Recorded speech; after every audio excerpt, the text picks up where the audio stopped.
What's up peeps, this is Todd and welcome back to my show. I know that I haven't put out a video in a while and I apologize for that. I actually had the opportunity to be on the pilot of a brand new real estate TV show, and so I've been wrapped up with that for the past couple of days. I am not at liberty to discuss the name of the television show or what it's about, but when it airs, I promise I will post links to it so anybody who cares to see it can watch it. Today, I would like to talk about the labor shortage that's currently happening in the US. If that sounds good, let's hop into it. So the first thing that I want to mention is there are going to be people who say that the labor shortage is just because people are lazy, and there are going to be other people who say that the labor shortage is only because life is unfair and companies are greedy. And like any problem in the United States or any problem really globally, there are going to be people who believe one thing and people who believe another thing, and usually the answer is somewhere in the middle, but unfortunately nobody can agree on it. So in order to fully understand the labor shortage, we have to go back a little bit, even pre-COVID. In the United States, the cost of housing and healthcare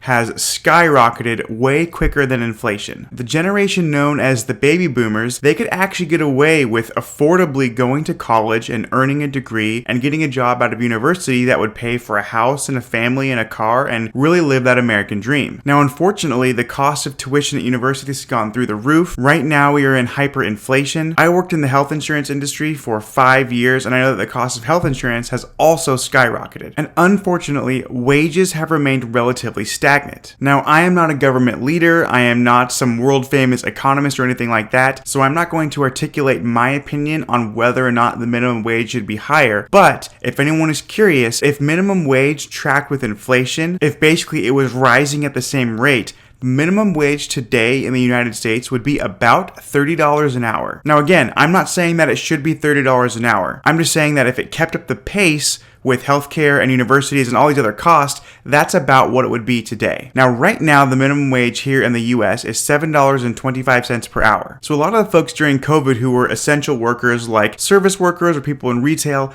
they were making minimum wage, and because their jobs were deemed essential, they had to go risk their life and health and basically continue to work for $7.25 per hour. Now, during that time period, many politicians called them heroes and essential, and they gave them big pats on the back and said that, wow, these people are keeping the economy going, these people are risking their health, like these people are the essential heroes of America. Many Democratic politicians have been pushing for a $15 an hour minimum wage for the past decade. But now that the Democrats have the House, the Senate, and the presidency, the Democrats also voted down a bill that would have raised the federal minimum wage from $7.25 per hour to $15 per hour. So think about that for a second. If the minimum wage had tracked on the same pace of other costs like healthcare and tuition, today it would be about $30 an hour. Democrats have been pushing a $15 minimum wage for a very long time, and the first chance that Democrats actually had to change it, they had the majority of the House and the Senate, and they had the presidency, they decided to not raise the minimum wage to $15 per hour. Now that was after a year and a half of calling service workers and retail folks essential heroes. And me personally, if I work retail for $7.25 an hour and I'm called a hero for the last year and a half and I'm called essential, but then the people in power vote to not pay me a living wage, what that is telling me is that the work is essential but the workers are not. Now at the same time, you have stimulus checks for $1,200, $1,400,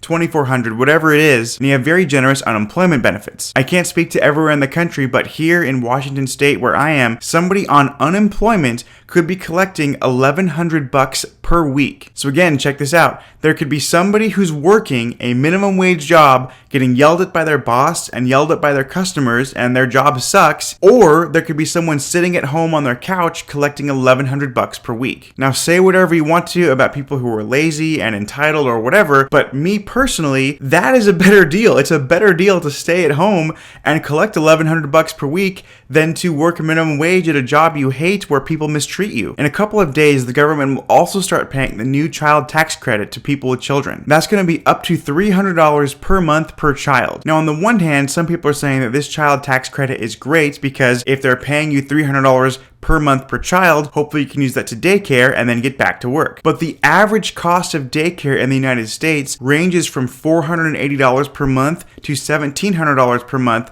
per child. So instead of getting $300 for a kid and then paying up to $1,700 for that kid to go to daycare, you might as well stay home with your kid and get the $300. Now on the other side of this, of course there are people who are just taking advantage of the system. There are plenty of people right now, and I'm not going to name any names, but I actually do know of people who can work. They certainly can go contribute to society and make money, but instead they're collecting unemployment, they're getting stimulus checks, and I know plenty of people who are foregoing paying their bills or their mortgage because they can't be foreclosed on, but they're taking their stimulus money and their unemployment and they're going out and they're buying iPhones and MacBook Pros. That is also happening, and it's a problem. There's always two sides to a major issue like this. It's not fair to say that everybody is lazy and entitled. Some people are, yes, but other people are just sick and tired of being abused by the system. Now, I am in a very privileged position that I run my own company, and this year I wore a t-shirt and jeans pretty much every day, and I'm going to make over $1 million in 2021. Now, technically speaking, because I'm self-employed and I no longer go, work for a job where jobs are hurting to get talent, I am part of this labor shortage because I'm doing my own thing and I'm out here and I can go make $1 million. I recently had a recruiter call me on the phone and ask if I ever wanted to go back to insurance because he knows of several insurance companies who are hiring and they want to hire a guy like me who's good at sales. Now, our conversation was very interesting because I could go work at insurance right now and I could go make $300,000 per year, which is nothing to scoff at. But I would have to wear a suit and a tie every single day, probably spend about an hour and 40 minutes in my car every day just getting to the office. I'd have deadlines, I'd have quotas, I have a boss that's breathing over my neck, and instead I can just do my own thing and make $1 million.